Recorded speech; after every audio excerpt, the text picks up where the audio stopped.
開 Player Master 軟件。首先確保盒子與電腦用 USB 調試線進行連接。選擇節目管理，添加新的節目頁，將寬度與高度填成與實際 LED 大屏分辨率一致即可。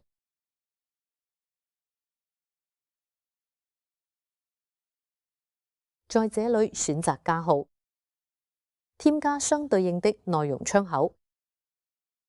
這裏選擇文件窗，添加我們所需要展示的素材。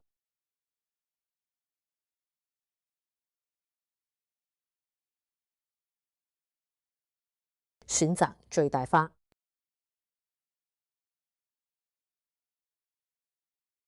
在右上角可進行發布操作，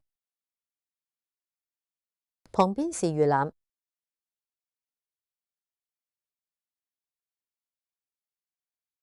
點擊發布，選擇對應的播放盒進行發布。